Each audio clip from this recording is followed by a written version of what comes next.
말씀은 역대상 29장 9절에서 19절입니다. 구약성경 역대상 29장 9절에서 19절, 구약 654면입니다. 저와 여러분이 한 절씩 교독합니다. 제가 먼저 볼게요. 백성들은 자원하여 드렸으므로 기뻐하였으니 곧 그들이 성심으로 여호와께 자원하여 드렸으므로 다윗 왕도 심히 기뻐하니라. 다윗이 온 회중 앞에서 여호와를 송축하여 이르되 우리 조상 이스라엘의 하나님 여호와여, 주는 영원부터 영원까지 송축을 받으시옵소서.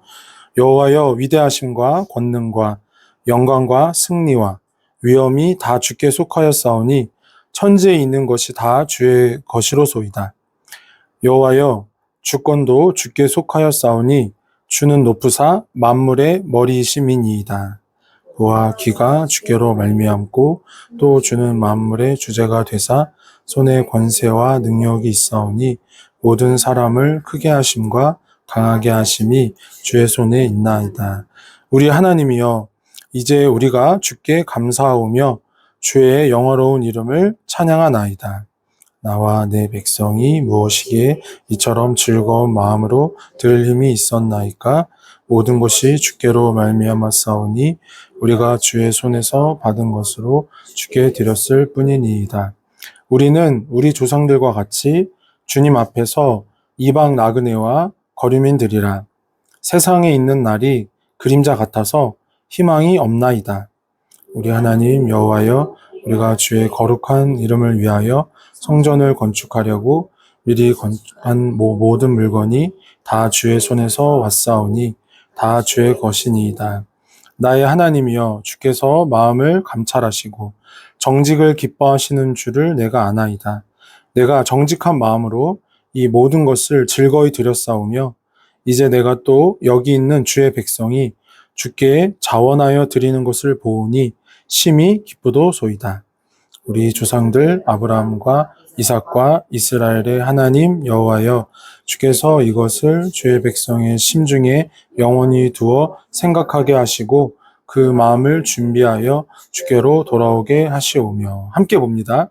또 내 아들 솔로몬에게 정성된 마음을 주사 주의 계명과 권명과 율례를 지켜 이 모든 일을 행하게 하시고 내가 위하여 준비한 것으로 성전을 건축하게 하옵소서 하였더라. 아멘. 네, 성전을 건축하게 하옵소서란 제목으로 함께 은혜를 나눕니다. 그 반칠한 시인의 시 웃음의 힘은 이렇습니다. 넝쿨 장비가 담을 넘고 있다. 현행범이다. 활짝 웃는다. 아무도 잡을 생각 않고 함께 웃는다. 이 창조주 하나님께서 그 넝쿨 장미를 지으신 대로 그 넝쿨 장미가 생장하고 개화하는 본분을 다할 때, 그것이 남의 집 담을 넘는 이제 모습이긴 한데 보는 이로 하여금 웃음을 짓게 하는 역설의 미학을 노래하고 있죠. 그렇다면 하나님께 부름받은 자녀인 그의 기업이 된 성도의 본분은 무엇일까요? 오늘 본문 13절에 보면 함께 한번 읽어보겠습니다. 인용 자료 순서는 아니지만, 자, 13절이요. 시작. 우리 하나님이여, 이제 우리가 주께 감사하오며 주의 영화로운 이름을 찬양하나이다. 아멘. 그러니까 하나님께 택함받은 그 기업이 된 성도에게 가장 중요한 본분이라고 한다면 오늘 본문 13절의 말씀처럼 주님께 감사하며 찬양을 드리는 것, 곧 예배를 드리는 것이죠. 예배로서 합당한 영광을 돌리는 것이죠. 이것이 성도에게 가장 중요한 본분입니다.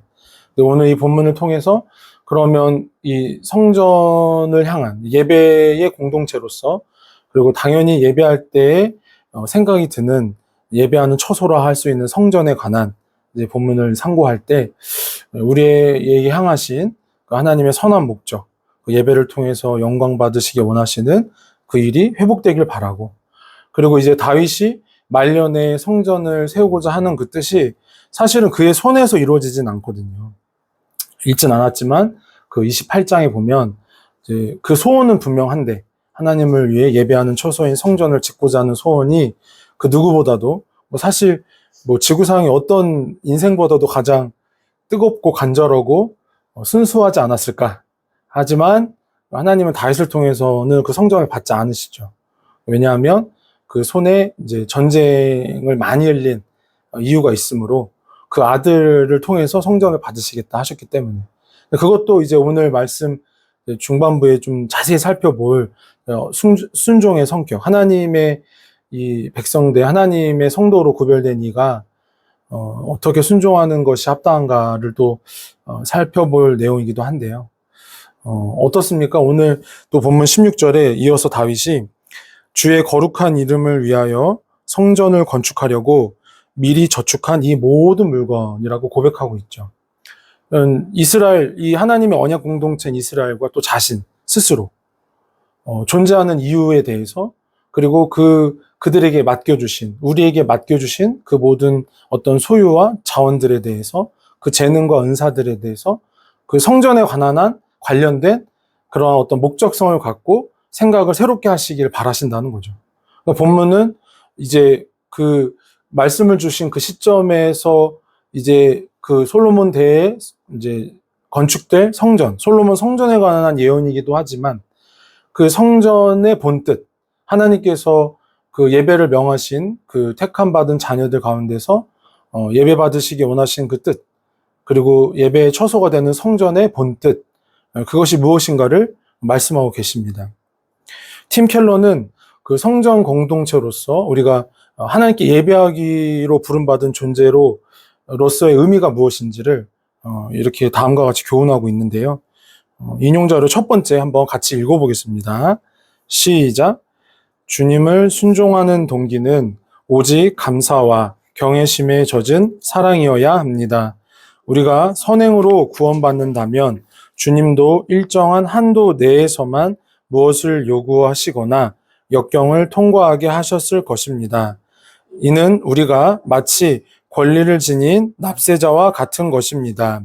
하지만 정말 우리가 주님의 무한한 희생을 통해서만 구원받은 죄인이라면 그분이 내게 요구하실 수 없는 일은 없게 됩니다. 주님은 우리의 결함과 실패에도 불구하고 값없이 우리를 사랑하십니다.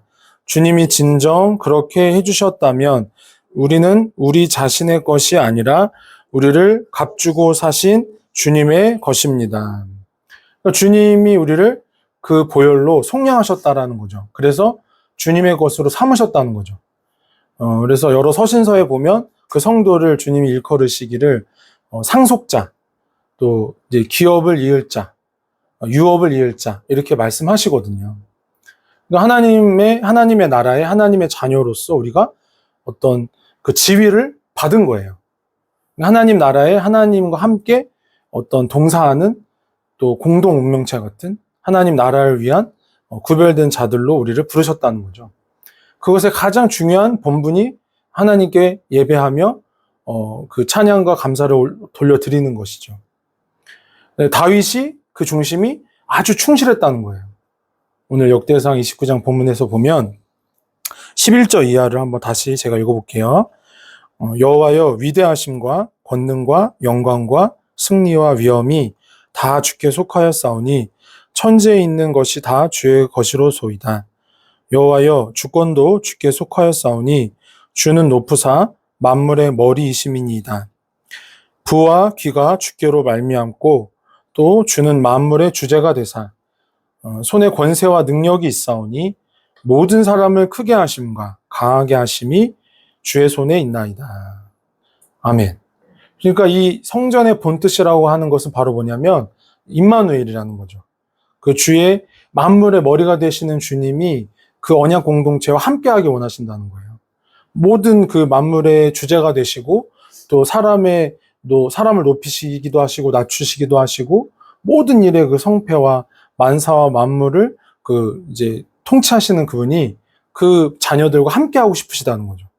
다시 말하면 뭐예요? 우리가 그 주님의 영광과 권능과 위엄 앞에서 온전히 뭐예요? 그 관계가 회복되는 거예요. 사실은 그 에덴에서 있었던 죄가 들어오기 전에 하나님이 아담과 여호와 하나님께서 아담과 교제하셨던 그 모습, 이제는 그리스도 안의 구속은 그 원형보다 더 영광스럽고 더 복되고 더 우리가 가히 상상하지 못할 그 고린도전서 2장 말씀대로 하나님이 예비하신 모든 그 좋은 것이 선한 것이 우리가 상상하지 못할 그런 아주 귀한 것이라는 거죠. 근데 그것이 아주 임시적으로 혹은 이제 장차 그것이 성취될 것을 바라며 우리가 예배하는 공동체로 성전 공동체로 구별됐다는 것입니다.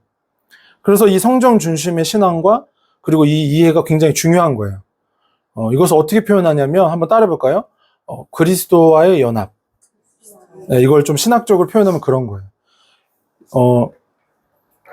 이제 이스라엘 역사를 보면 성전 공동체로서 이제 성막 이후에 지금 이제 본문 역대상 29장이 전망하고 있는 그 이제 솔로몬 때 이제 지어지게 될 솔로몬 성전. 첫 번째 성전입니다. 이스라엘 전체 역사 가운데 이제 이 성막 시절 말고요. 그 영 시대 말고 이제 왕정 시대. 이 가나안 땅의 정착 이후에 성전이 세워진 첫 번째 시기는 이때예요. 이제 다윗과 솔로몬 시대. 그래서 그것을 한번 따라 볼까요? 솔로몬 성전. 그리고 그 다음 성전이 뭐냐면 여러분 아시다시피 솔로몬 성전은 언제 이제 심판을 받죠. 망가지게 되죠.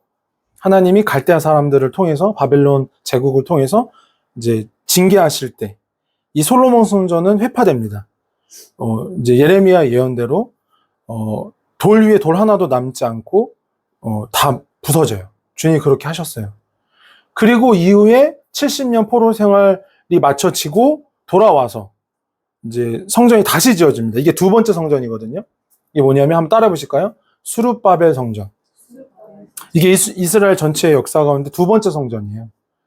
그리고 이제 예수님 시대 때에 주님이 요한복음 2장에 보면 거기에 한 성전이 세워져요.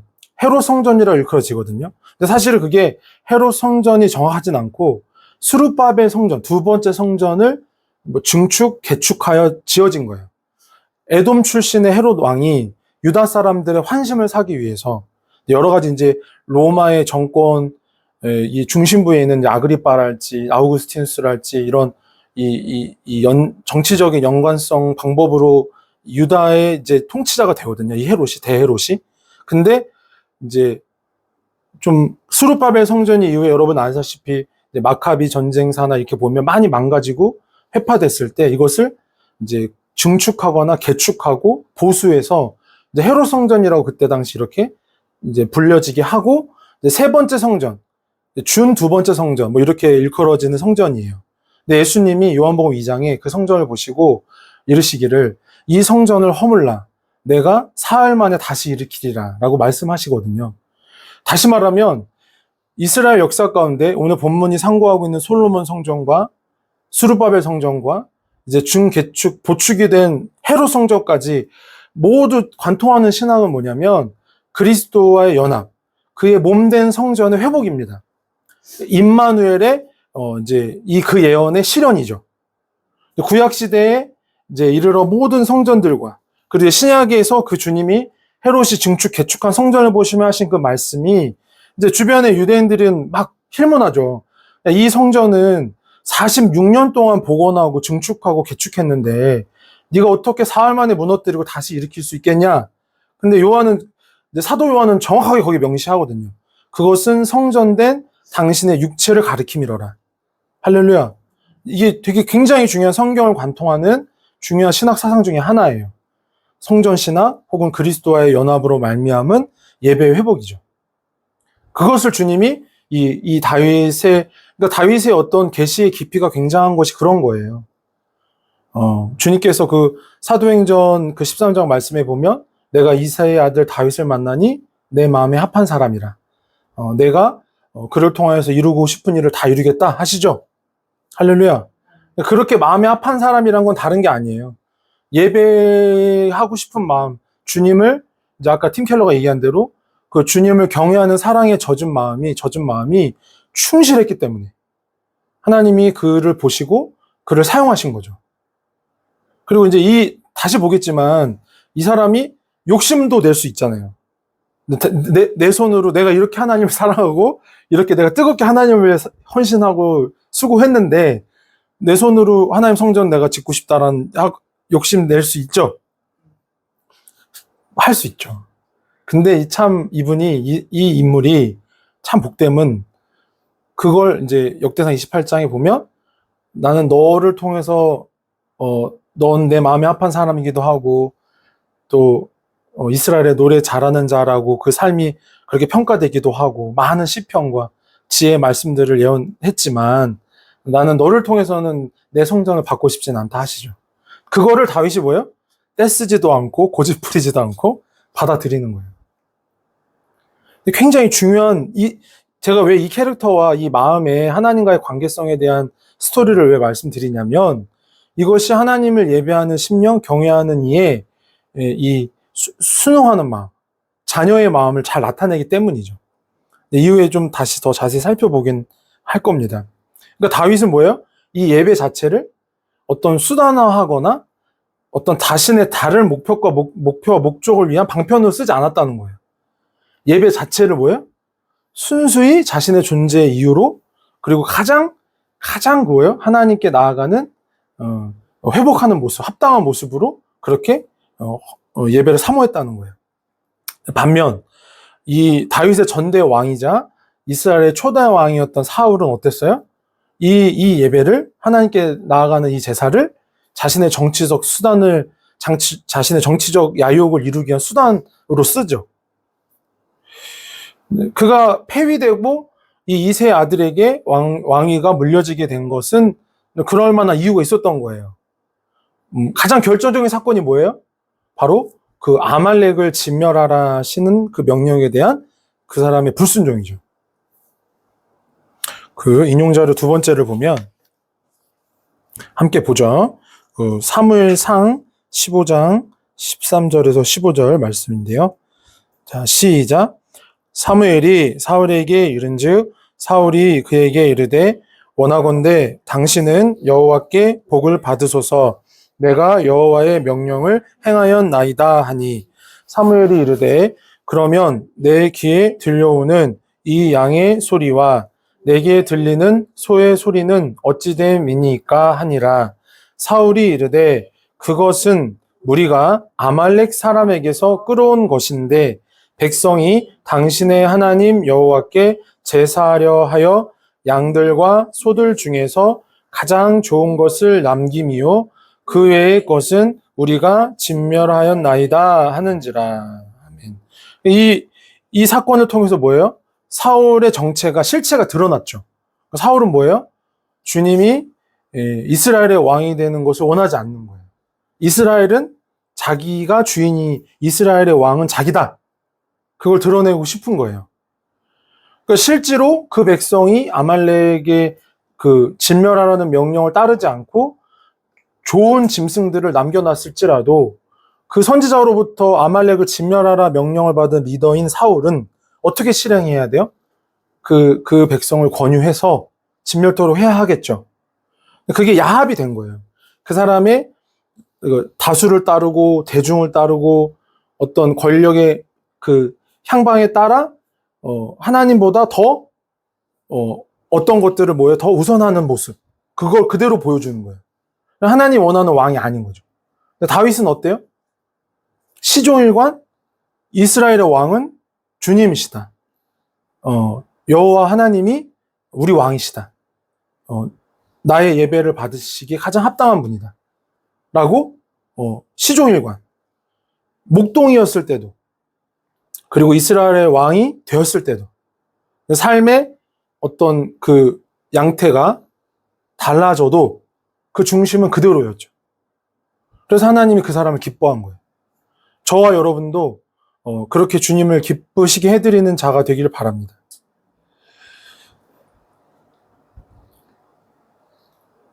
진정한 예배라는 것, 참된 그 성전이라는 것, 다시 말해 예수님과 연합된 그 존재의 그 특징이 무엇이라는 거예요? 사울을 주님께서 이제 선지자를 통해서 이제 질책하시고 폐위하실 때 그 사무엘상 15장의 사건이잖아요. 22절에 여러분 잘 아시는 말씀 하반절에 이렇게 말씀하시죠. 한번 따라해 보실까요? 순종이 제사보다 낫고 듣는 것이 순양의 기름보다 나으니. 그러면 뭐예요? 여기에 더 명확해지는 거죠. 하나님께 나아가는 예배라는 것은 결코 수단화될 수 없으며 우리 어떤 외모나 우리 어떤 다른 조건의 방편화가 될 수가 없다는 거죠. 다른 이유로 삼을 수 없다는 거죠. 주님 원하는 예배자는 뭐예요? 성전 공동체는 예수님과 연합한 사람은 하나님을 경외하고 높이는 것, 그 일심으로 하나된 연합체라는 거예요. 믿으십니까? 주님께서 그거를 믿는 자 한 사람 한 사람을 그렇게 그 뜻에 모아주시는 거예요. 다윗이 그것을 어떻게 보면 가장 구약시대에 찬란하게 꽃피웠던 인물이라는 거죠. 가장. 그래서 아모스 선지자도 예언할 때 뭐라 그래요? 다윗의 무너진 장막을 내가 다시 일으키니 라고 얘기를 하시거든요. 그 공의와 공평과 그 말씀이 회파되고 무질서하는 시대에 대해서 하나님께서 물론 그런 도덕과 질서와 모든 규율과 규례를 회복해 하라는 선지자의 요청들이 모든 그 12권의 소선지서와 또 우리가 잘 아는 이사야의 대선지서들의 말씀들이 그렇지만 가장 핵심이라는 성경을 꿰뚫는 중요한 것이 뭐냐면 하나님을 경외하는 마음이거든요. 하나님을 사랑하는 마음이거든요. 그래서 이제 예수님과 한 몸을 이룬 주님이 그 헤롯 성전 그 스룹바벨이 개축된 성전을 보시고 이 성전을 허물라 내가 사흘 만에 일으키리니 그 하신 주님이 이 이스라엘 언약 공동체 안에서 원하시는 일 하나님과 뭐예요? 함께 거하는 일. 근데 잘 생각을 해보세요. 함께 동고동락할 때 서로 만약에 목표하는 바가 다르고 계획하는 바가 다르며 우선순위가 틀리면 어때요? 서로 편해요? 안 편해요? 그렇죠. 한 집에 살아도 그 의도하는 바가 목표하는 바가 다르면 계속 그게 불편할 수밖에 없는 거예요. 그러니까 사울이 폐위된 바도 그런 거예요. 하나님이 정말 원하는 리더는 이스라엘 공동체는 제사를 순수하게 드리는, 그러니까 하나님을 참으로 뭐예요? 사랑하고 구원해 주신 것에 늘 감격하는 마음으로 나오길 바라시는 거거든요. 그것이 개인의 묵상이건 어떤 공공의 예배건 또 어떤 그 연합된 수고든, 그렇죠? 주님이 베풀으신 그 구원의 은혜에 감격하여 감사하여 나오길 바라시는 거죠. 근데 다시 강조해드리지만 사울은 그러지 않았다는 거예요. 폐위된 그 왕은 그 집에 있는 것 같았지만 겉모양은 외모는 육체는 거기 있는 것 같았지만 그 마음은 그 어떤 지정의는 거기 없었다는 거죠. 그 성령의 인도를 따르지 않았다는 거죠. 선지자의 말씀을 받아들이지 않았다는 거죠. 이제 오스왈드 챔버스는 이 순종의 개념을 굉장히 잘 우리에게 소개해주고 있거든요. 이 하나님과의 연합된 존재로서의 순종함이 어떤 것이냐 한번 인용자로 세 번째 한번 읽어보겠습니다. 시작. 아들과 아버지의 관계에서 참된 순종이 가능한 것이지 주인과 노예의 관계가 되면 참된 순종이란 그 의미가 사라지게 됩니다. 나와 아버지는 하나이니라. 그분은 아들이셨지만 고난을 통해 순종을 배우셨습니다. 이 아들의 순종은 구속주로서의 순종이었습니다. 아들이 되기 위해 순종한 것이 아니라 아들이기 때문에 순종하셨습니다. 이게 굉장히 중요한 이 교훈이거든요. 왜 그러냐면 아들이 되려고 순종한다라는 건 뭐예요? 앞서 팀 켈러가 지적한 대로 그 구원의 은혜, 하나님의 그 어떤 속량함을 제한하는 거죠. 그래서 뭐예요? 순종도 예배도 헌신도 내 어떤 기준에 따라서 그것을 조정하는 거예요. 마치 납세자의 의무처럼. 그렇죠? 그런데 온전히 그 속량, 그리스도의 영원한 희생으로 구원함을 입은 그것을 믿는 자 안에는 어떤 것이 있는 거예요? 나를 구원해 주신 그 은혜, 나를 사랑해 주신 하나뿐인 아들을 희생하셔서 그 죄 가운데서 나를 속량하신 그 은혜가 사로잡고 있기 때문에 그 순종이 뭐예요? 아들이기 때문에 순종하는 그 존재가 되는 거죠. 여기에 포인트가 출애굽기 20장 2절 3절에 보면, 이건 인용 자료에 없는데 한번 제가 읽어볼게요. 나는 너를 애굽 땅 종되었던 집에서 인도하여 낸 내 하나님 여호와니라. 그리고 이제 20장 2절에 방금 읽어드린 말씀 이하에 10계명이, 그리고 이하의 율법들이 이제 쭉 소개되잖아요. 근데 이 계명이 누구에게 특별히 허락된 거라는 거예요? 애굽 땅 종되었던 집에서 속량함을 받은 이스라엘에게, 그 특별히 아브라함 후손에게, 그리스도로 유월절 어린 양의 피로 그 속량함을, 죄 사함을 입은 자에게 그 계명이 허락된 거죠. 그럼 순종은 다시 말하면 뭐예요? 어떤 납세자의 의무도 아니고, 내가 어떤 정치적인 목적이랄지 인생의 잘못된 어떤 가치를 실현하기 위한 방편으로서 되지 않는다는 거죠. 예배도 순종도 그런 개념으로 우리에게 오지 않는다는 거죠. 이방 종교나 세상 종교나 다른 이제 우상을 믿는 분들은 그러는 거예요. 왜냐면 자기가 주인이니까, 자기가 신이니까. 그리고 진정한 복음의 가치를, 복음의 비밀을 모르기 때문에 뭐예요? 헛된 사랑과 허탄한 영광에 사로잡혀 있기 때문에 그게 다 뭐예요? 어떤 조건이 되고 술수가 되고 방편이 되는 거예요. 그러니까 진정한 기쁨이 있을 수 없죠. 영혼의 회복이 있을 수가 없는 거예요. 우리의 본래의 자리를 찾을 때, 하나님의 형상으로 지음받은 우리, 특별히 이제 뭐예요? 그리스도 안에 구속함을 받아서 이제는 하나님의 자녀, 하나님의 아들됨의 영광의 지위가 예언돼 있기 때문에, 약속돼 있기 때문에 뭐예요? 그 예배와 그 예배를 위한 순종은 이제 기쁨이 된다는 거죠. 그리고 오늘 본문에 3번 강조되는 단어가 뭐냐면, 한번 따라 보실까요? 자원함. 자원함이에요. 그 아들의 영이 온전히 믿음으로 연합된 자 안에 속에서 역사하니 그분께 나오는 것이 그 무엇보다 기쁘고 사모되고 모든 것을 쏟아서 준비한다는 거죠. 그 오늘 본문에 그 모든 그 성전에 필요한 모든 재물, 그 재료, 가장 값진 거, 소중한 거잖아요. 근데 다윗이 뭐라 그래요? 그걸 내세우지 않아요. 그것을 자랑하지 않고 하나님 앞에 그것이 뭔가 내세우는 어떤 그런 게 아니에요. 어떤 상급의 조건처럼 말하지 않아요. 뭐라고 말해요? 우리가 하나님께로부터 받은 것을 다시 하나님께 돌려드립니다라고 말하죠. 믿으십니까? 왜요? 이제 이 피조된 모든 세계와 장차 도래할 하나님의 나라, 회복될 하나님의 나라에 대해 자녀의 지위로서 우리가 참여해야 하기 때문에. 할렐루야. 그러니까 이제 땅에 그런 다 주인 행세하고 자기 거라고 생각하고 이제 막 욕심부리고 투기하고 우상 숭배하는 분들은 지금 아주 크게 속임을 받고 있는 거죠. 스스로 속이는 것이기도 하고. 왜요? 진정한 주인은, 만물의 주권자는 예수 그리스도시기 때문에. 할렐루야. 우리가 그 계시의 지혜로 나와서 그분과 연합된, 예수님과 연합된 아들의 주의로 나온 거예요, 이 시간에. 얼마나 감사해요. 그러니까 다른 어떤 감사의 제목보다 이게 우선해야 한다는 거예요.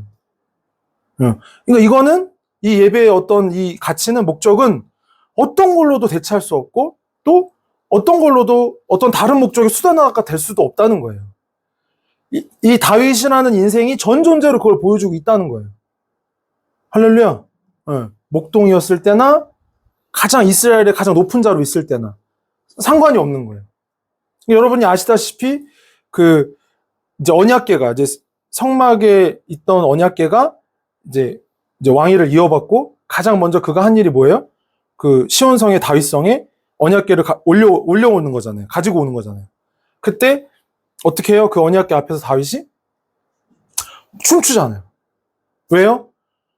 왕으로서, 그러니까 그 이후에 아시다시피 이제 사울의 딸 미갈이 막 비판하잖아요. 어떻게 왕으로서 채통 없이 그렇게 하냐, 체면 없이 그렇게 하냐.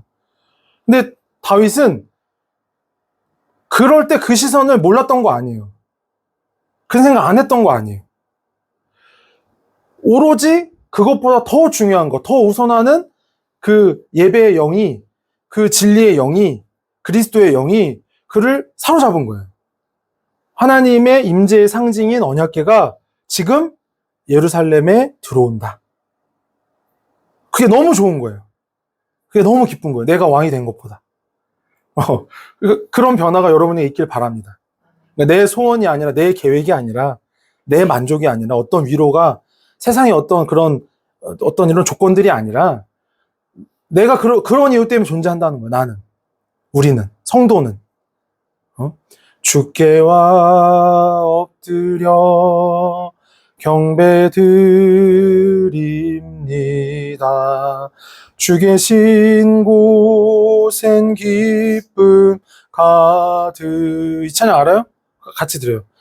무엇과도 누구와도 바꿀 수 없네. 예배드림이 기쁨 됩니다. 무엇과도 누구와도 바꿀 수 없는 예배드림이 기쁨이 되는, 여러분의 그 입술의 열매가 주님께 연락이 되는, 나의 모든 묵상과 나의 모든 입술의 열매가 주님께 연락이 되는 그런 복이 있길 바랍니다. 가장 중요한 거예요, 인생에게. 하나님의 형상이고 하나님의 자녀인 저와 여러분에게 너무 귀한 거죠. 여러분 그것을 소원하시고 늘 주님 앞에 나오기 힘쓰시기 바랍니다. 그러니까 사울은 주님을 모르고 주님을 멀게만 느끼며 그렇게 자신만의 왕국을 포기하지 않았던 거예요.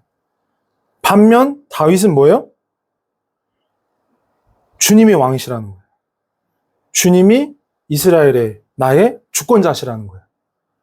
그렇기 때문에 어떤 수고를 해도, 어떤 헌신을 해도, 어떤 희생을 해도, 어떤 순종을 해도 그건 뭐예요? 다 예배 앞에서 하나님이 받으시는 거, 하나님 주신 거를 다시 돌려드리는 거예요. 그게 아주 영적으로 아주 부드럽게 장착이 된 거예요. 귀한 거죠. 여러분 그것이 허락되길 바랍니다. 우리가 왜냐면 이게 자꾸 이방 종교처럼 잘못된 자기 사랑의 습관이 뭔가 이렇게 하나님과 거래하듯이 나온단 말이에요. 예배하는 시간이나 묵상하는 시간이. 그게 아니라는 거예요. 여러분 예수님의 공생애를 보세요. 자, 능력과 기적을 행하시며 놀라운 기사를 행하시잖아요. 그죠? 죽은 나사로도 살리시고, 그리고 그죠? 그 38년 된 병자도 일으키시고. 할렐루야. 그러한 기적과 은혜가 우리 삶에도 또 오늘날도 허락되길 바랍니다. 근데 복음서의 핵심은 그게 아니에요. 주님의 사역의 핵심은 그게 아니에요. 주님은 매일 아침마다 아버지께 나아갔어요. 그거예요. 그리고 뭐요? 한적한 곳을 늘 찾으셨어요. 왜 그러셨을까요? 그러니까 아들이기 때문에 순종한 거예요. 아들이 되기 위해서 순종하신 게 아니란 말이에요. 에베소서 2장 8절.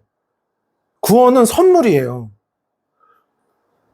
우리가 하나님을 찾은 게 아니에요. 하나님이 우리를 찾아주신 거예요. 아멘. 우리가 하나님을 찾은 게 아니라고요. 그러니까 우리가 자꾸 사울처럼 그런 자꾸 반복된 실패를 하는 거예요. 우선순위가 잘못된다거나 하나님께 나아가는 시간을 뭔가 수단하거나 어떤 내 다른 목적을 이루기 위한 방편, 이런 조건화를 만들어하는 잘못된 이걸 자꾸 거듭한다는 거예요. 여러분 이 시간에 그것이 철저히 주님 앞에 십자가 앞에 내려놓아지길 바랍니다. 온전히 내가 존재하는 이유는 하나님을 예배합니다. 나를 구원하신 그 은혜, 그 영원한 희생을 감당하신 나를 사랑하여, 우리를 사랑하여 그 십자가 지신 주님을 온전히 높이는 여러분의 삶의 전생에 그 유일한 그런 목적이 되길 바랍니다. 서두에 언급했던 시의 마지막 행은 이래요. 왜 꽃의 월담은 죄가 아닌가?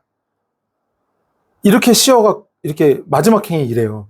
그래서 저는 이거까지 앞에 제가 이제 이게 결론부에 이제 이거를 좀 활용하기 위해서도 언급을 안 한 것도 있지만 좀 이게 시어 같지 않아가지고 왜 꽃의 월담은 죄가 아닌가? 이렇게 해서 이 시가 마지막 행이 끝나요.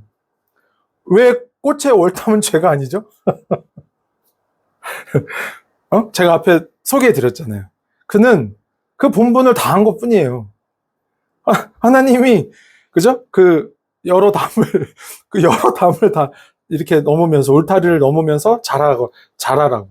그렇게 개화하고, 그렇게 이제 포집하라고, 그렇게 이제, 생육하라고. 그렇게 주님이, 지으셨기 때문에 꽃의 월담은 죄가 아니에요. 그러니까 이 율법에 사로잡혔을 때 사두개인들이나 바리새인들이 계속 예수님을 보고 힐문하는 게 바로 그런 거예요. 왜 안식일에 병자를 고치냐는 거예요. 왜 평일날 안 고치시고 왜 안식일에 고치시냐는 거예요. 근데 생각을 해보세요, 여러분. 왕이 오신 거예요. 율법을 우리에게 주신 그분이 오신 거예요. 그래서 율법을 완성하러 오신 거예요. 이웃을 사랑하는 그 일을 우리에게 회복시켜 주려고 오신 거예요. 믿으십니까? 그러니까 이웃이 어려움 당할 때 다른 것보다 그 선한 사마리아인의 비유처럼 어떤 외부적인 조건, 나의 체면, 어떤 상황 그거보다 초월해서 주님과 연합된 존재로서 그분을 힘입어서 그분의 사랑을 나누는 자가 되길 바라신다는 거예요. 그것이 성전 공동체, 예수님과 온전한 연합을 이룬 이의 그 족적이라는 거예요. 발걸음이라는 거예요. 그럼 이 넝쿨 장미의 이 성실함을 보며 우리는 무엇을 각성해야 돼요? 로마서 1장 20절에서 23절, 인용자료 네 번째 한번 같이 읽어보겠습니다. 로마서 1장 20절 23절이에요. 시작. 창세로부터 그의 보이지 아니하는 것들 곧 그의 영원하신 능력과 신성이 그가 만드신 만물에 분명히 보여 알려졌나니 그러므로 그들이 핑계하지 못할지니라. 하나님을 알되 하나님을 영화롭게도 아니하며 감사하지도 아니하고 오히려 그 생각이 허망하여지며 미련한 마음이 어두워졌나니 스스로 지혜 있다 하나 어리석게 되어 썩어지지 아니하는 하나님의 영광을 썩어질 사람과 새와 짐승과 기어다니는 동물 모양의 우상으로 바꾸었느니라. 아멘. 하나님의 영광을 온전히 나타내는 자로 우리가 그 가운데 서 있어야 한다는 거죠. 우리의 구원을 이루신 구속주로서의 순종과는 다른 순종을 해야 한다는 거예요. 잘 이해하셔요. 다시 증거합니다. 우리를 구속하시기 위해 하신 그 하나뿐인 아드님의 순종과는 그것에 다른 성격의 순종을 원하신다는 거예요.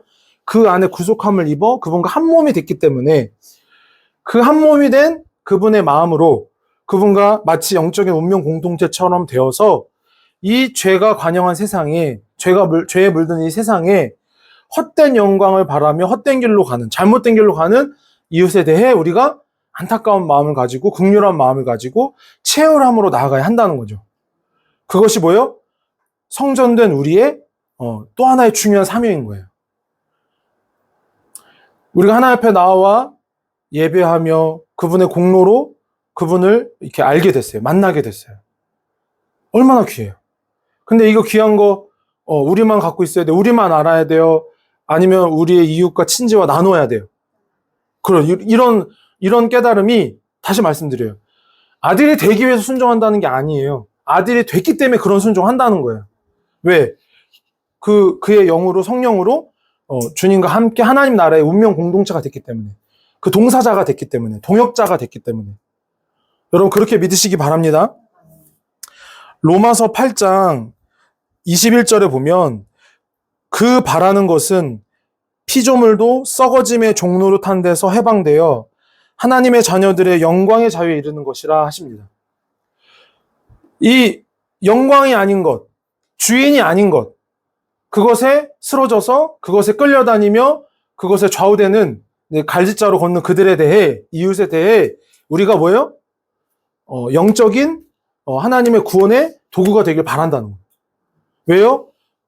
구원자와 한 몸이 됐기 때문에 예수님과 한 인격체, 한 교제하는 동역자가 됐기 때문에 그분의 마음으로 그분의 시선으로 그렇게 우리의 주변을 돌보길 바라신다는 거죠. 여러분, 그렇게 성숙해 가길 바랍니다. 그렇게 성숙해 가길 바라신다는 거예요. 우리가 그렇게 되길 바랍니다. C.S. 루이스는 이제 결론인데요.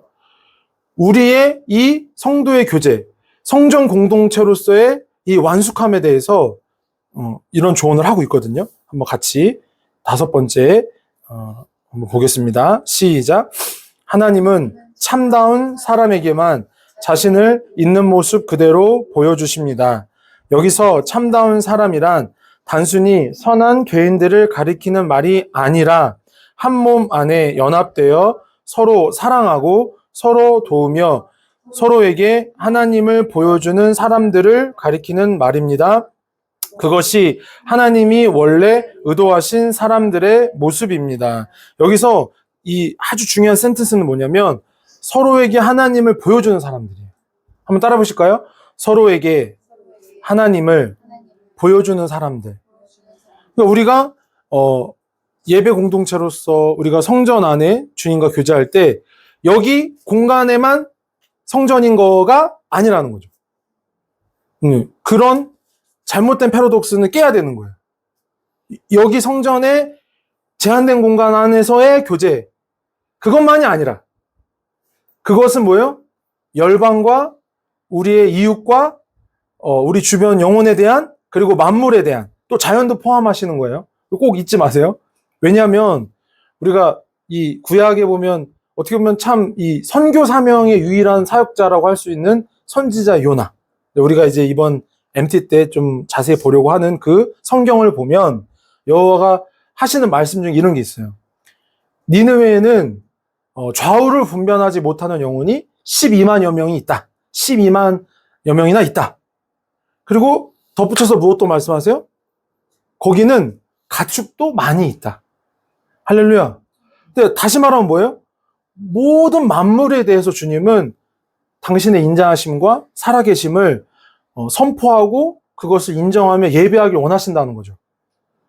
그것에 앞서 우리가 부름받은 자로 우리의 이웃하는 모든 그 관계된 것들에 대해 인격체든 비인격체든 사람이든 자연이든 그 사이에서 뭐예요? 우리가 아주 중요한 주님의 그 중보자의 역할을 대신해서 주님이 중보자이시고 우리가 그와 한 몸이 되었기 때문에 영적인 운명 공동체로서 동사자로 동역자로 그렇게 우리가 기능하길 바라신다는 거죠. 그래서 뭐라고요? 서로에게 하나님을 보여주는 사람들.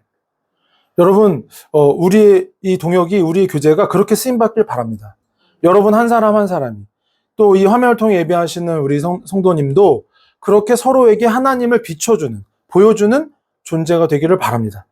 그것이 성전으로 주님께서 단순히 모여서 우리들만의 그들만의 어떤 개토가 되는 게 아니라 그 은혜로 충만해져서 나아가 우리가 보냄받은 그곳에서 사회의 요소에서 그분의 성품과 그분의 사랑과 그분의 살아계심을, 그분의 이름을 전하는, 나누는 그런 존재의 예배자로서의 존재 회복이 있기를 바랍니다. 함께 기도하죠. 아버지 하나님,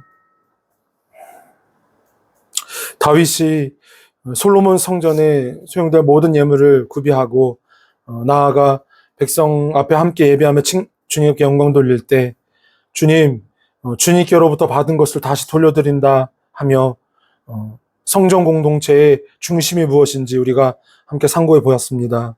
주님과 연합을 이루었으니 주여, 우리가 아들이 되기 위해 순종하는 것이 아니라 아들이기 때문에 그 공로로 말미암아 순종하는 저희의 삶이 되게 하시고 그러한 영적인 변화와 성숙함으로 서로 하나님을 보게 하는 그러한 동역이 될 수 있도록, 그렇게 보냄받은 자로서 우리가 충성할 수 있도록 도와주시옵소서. 이번 주말에 MT를 축복하여 주옵소서. 오고 가는 길 안전하게 해주시고 또 요나서 묵상할 때 우리가 더욱 주님 깊이 알 수 있도록 허락해 주옵소서. 주 예수 그리스도의 은혜와 하나님의 사랑과 성령의 교통하심이 사랑하는 너희 심령과 함께 있을지어다. 아멘.